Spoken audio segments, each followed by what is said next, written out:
The qualifying heat will get underway then for groups B versus C. And so we continue this battle. Is it going to be a pole position for Oleksandr Bondarev, or is it going to be a pole position for Nicholas Schaufler? Well, it's guaranteed to be a pole position of some kind for Bondarev, no matter where he finishes in this one, because he's outscored everybody else. So he can get the job done, other than Dries van Langendonk, actually. Van Langendonk can take it away from him, so let's see how it all plays out. Dries van Langendonk and Oleksandr Bondarev from Jacopo Martinez and Jack Eilif, then Scott Lindblom and Tiziano Monza, Alex Chartier and Oliver Kinmark from Luca Horton and Ethan Lennon, then Davide Bottaro and Marius Barry Berg, Arthur Braun and Zhao Yu Sun, Kara Fihand and Bennett Gaspar, then Marcus Shokunias and Hugo Marti, Elliot Kaczynski and Matthias Orjuela, then Vivek Kanthan and Vasilius Apostolidis, Zhang Hojai and Lisa Biard, Henry Domain and Gabriel Koenikan, Javier Herrera, Sebastian Mins, Ty Fisher, Marie Barryberg, Louis Castellini, Natizo Mabunda and Joel Pocchiola at the back of the grid. Now, interestingly, I note that there are two absences on the starting grid for this one, namely Marius Barryberg, the privateer, and Elliot Kaczynski for the Ward Racing team. Hopefully both drivers are okay, but certainly for the time being, they are out of this one, which means that that could really compromise their chances of starting tomorrow. That'll be very unfortunate if that is the case. Well, I see a Ward Racing kart at the back of the grid, but that is Joel Pocchiola. That is not Elliot Kaczynski, one of the stars of the OK Junior Brigade in 2023, but he's not had a great weekend so far this time.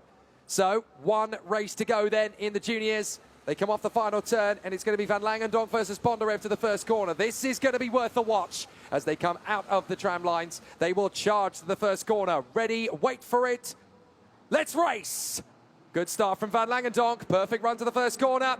No problems at all for Martinez. He gets into second position as well. A good run from the Italian into the first couple of corners. Bondarev third. Fourth position is Lindblom. Fifth place, that looks like Jack Eilif to me. And there's a problem there for Ethan Lennon. The South African has been spat out to the scenery. So Lennon is out of the race at turn 2 as the rest of the drivers squabble their way through these corners, trying to make the best of it.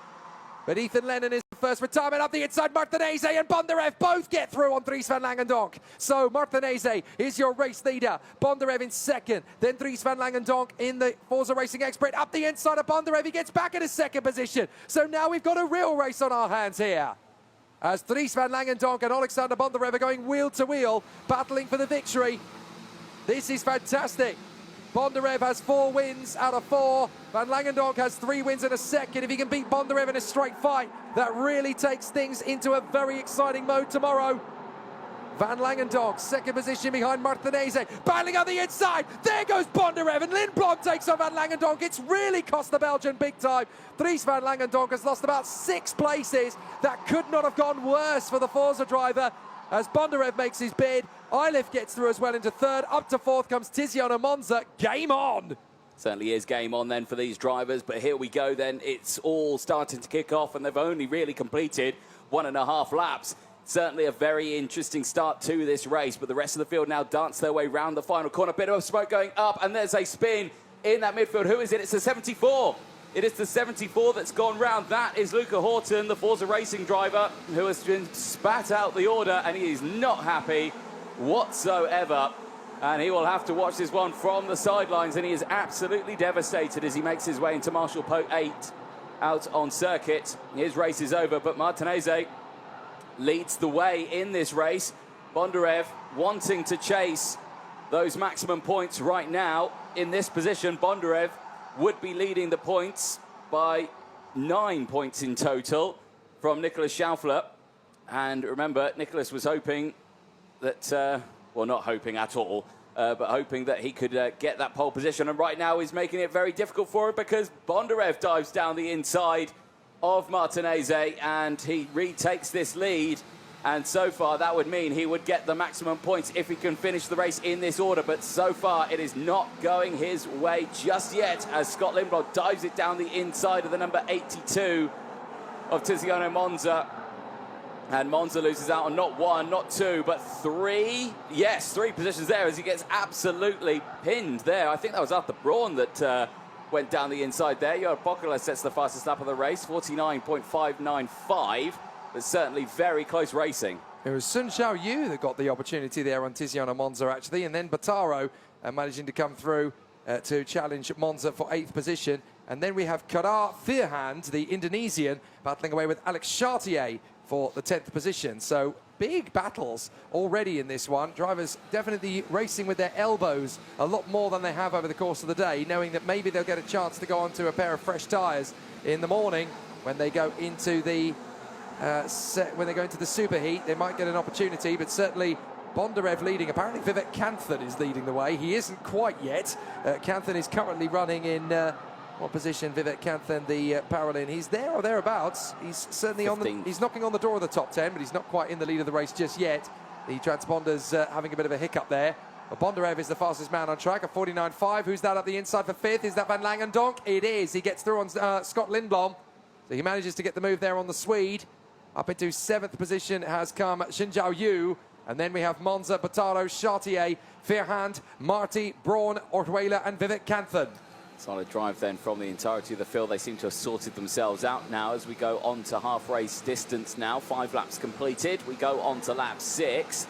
No changes within the top section. The only change was Dries Van Langendonk getting past Scott Lindblom for P5.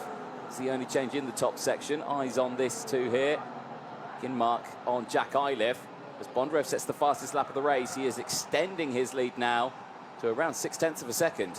Van Langendonk really needs to make up more places than this. 5th position will do, but he's currently 5 points back from Nicolas Schaufler. He could really do with making his way through the next couple of karts to book himself a place on the front of the grid of the second superheat. It looks as though Bondarev has got it done with 5 out of 5, the same way Luigi Coluccio did, but it's not game over for Dries Van Langendonk by a long stretch. If he can get past the 2 karts in front of him, first Oliver Kinmark, then Jack Iliff, it can be Dries Van Langendonk who gets pole position for the second superheat tomorrow. He needs to do the homework though. Scott Lindblom having lost out to Shin Jiao Yu.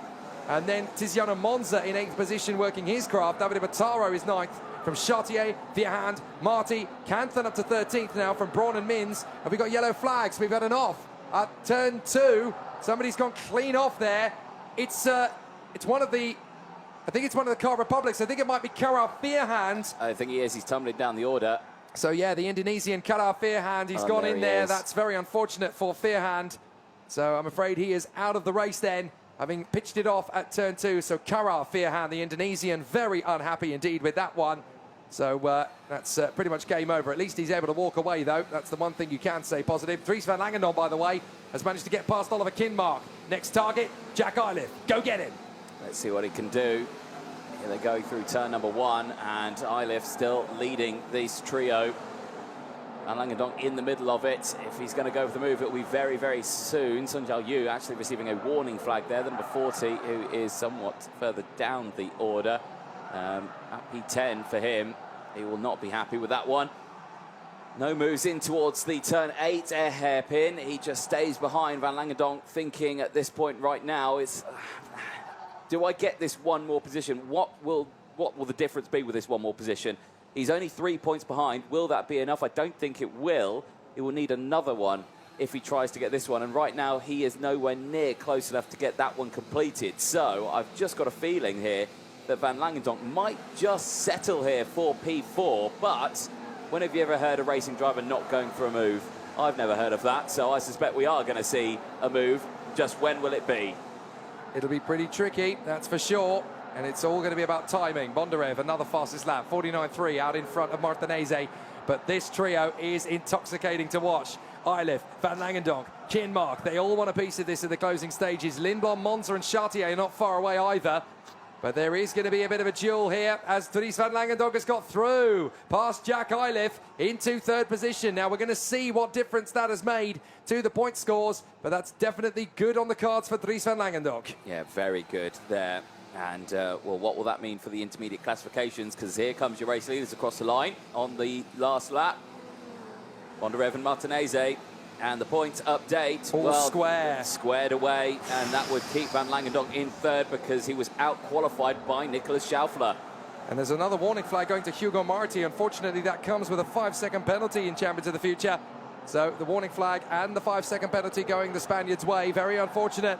But it doesn't matter that Dries van Langendonk has worked his way to third position. He's done the best he can, but he'll have to settle for the front row of the grid rather than the pole position for the Superheats tomorrow, because he's going to tie with points with Nicolas Schaufler. But because Schaufler was outright pole position, he will take the pole position in the second Superheat. The man who gets it done in the first one, however, tomorrow is going to be the man who has gone from top of his group in qualifying to 5 qualifying heat wins. The Phoenix continues his rise from the flames, and Oleksandr Bondarev doing a great job again here in Cremona. This time, he has put it together in Champions of the Future. This was the campaign that's always been his Achilles heel in 2023. Not this time. In Cremona, he has made it from first in the group to 5 qualifying heat wins, the same as Luigi Coluccio in the OK category. What a masterclass drive. Martinez in a brilliant second place, though, really hustling him all the way to the line. And in third position, Dries van Langendonk fighting fit and getting himself back into third position. He'll just miss out on pole position for the second Superheat. So unfortunate, because he ties for points with Nicolas Schaufler. And on count back, the pole position for the second Superheat will go the way of the Austrian mouse, Nicolas Schaufler. But there is Oleksandr Bondarev, confirmation, 5 wins, pole position for the Superheat tomorrow. What an opportunity for the young man from Ukraine. His mates call him Sasha. His fans around the world call him the Phoenix. But Oleksandr Bondarev has got himself into a great position. What a chance. What an opportunity. 5 from 5 for the young man from Ukraine. 5 qualifying heats for Oleksandr Bondarev, and he has won all 5 of them. It certainly didn't look like it was going to go that way at the start, did it? Dries van Langendonk holding the lead right from the start. Bondarev dropping to third, just keeping it nice and tidy on the first lap. This is where he's really good at sort of reading the situation. Sadly, Ethan Lennon was straight off to the scenery. And that's game over for the South African. What a shame. Hopefully he'll make it through to the Superheats, but it is going to be tough. Then a big lunge forward as first Martinez, and then Van Langendonk get the move on Bondarev. Bondarev then skates through. This is where there was a little bit of banging of wheels between Lindblom and Van Langendonk, and that really cost the Belgian dear. He dropped back about 6 places, so he spent the rest of the race having to work his way forward. Then Bondarev getting his move on Martinez. That was pretty much the race sewn up from there. But Lindblom battling his way side by side with Tiziano Monza through the first corner. That was brave from Lindblom. Monza quite determined to make sure he wasn't going to let too many people get through, but he had to back down when Dries van Langendonk found his way through on the inside line. Good cover and defence from Monza, though, but once again, the opportunity knocking for another driver to just nudge the way through on the inside line. I think it was Davide Battaro, and then the 61 of Kara Firhand, the Indonesian, pitching it off at turn 2. Big dive up the inside from Van Langendonk as he first got his move on Kinmark, and then decided to take up behind the American Jack Iliff, and then managed to get himself into third position. But out front, invincible. The Phoenix is absolutely in dominant form here at Cremona. Bondarev makes it 5 out of 5. What a performance. There's more to come from him tomorrow for sure, as we are just getting started with the Champions of the Future Euro Series Round 4, but he certainly takes big points in the Euro Series. Let's head down to Anthony Jordan for the words of wisdom. Thank you very much, Jake. Yes, down here. Well, we just spoke to you earlier on, Oleksandr, but we're speaking to you again because another 5 for 5 solid weekend, perfect points. I mean, how are you feeling after that? Yeah, it feels good after the start. I drove back to P3, but I managed to get into the lead and, yeah, pull away. So, yeah, I'm very happy with the speed we have this weekend. And, yeah, I'll try to carry it on to tomorrow. Again, like we said, tomorrow is another day, plenty to happen. Let's talk a little bit about what your plan is for tomorrow, because obviously starting on pole in the Super A, obviously your plan is to lead that race, come first, and end the final and top as well. But how do you feel? Is that going to be the case? How are you feeling? Is it everything still working well? Yeah, I feel like we have the confidence. We had the speed the whole weekend, so I think we won't have a problem with speed tomorrow. The only thing would be to manage the race and get a good pace throughout. But yeah, I think we have good confidence for tomorrow. It will be good, won't it? Well, we'll let you rest up and get yourself ready for tomorrow. There you go. Look, breathe the sweat away. That's real athlete sweat, that is. Athlete sweat. Mate, congratulations. Well done. 5 for 5. Solid effort. Thank you.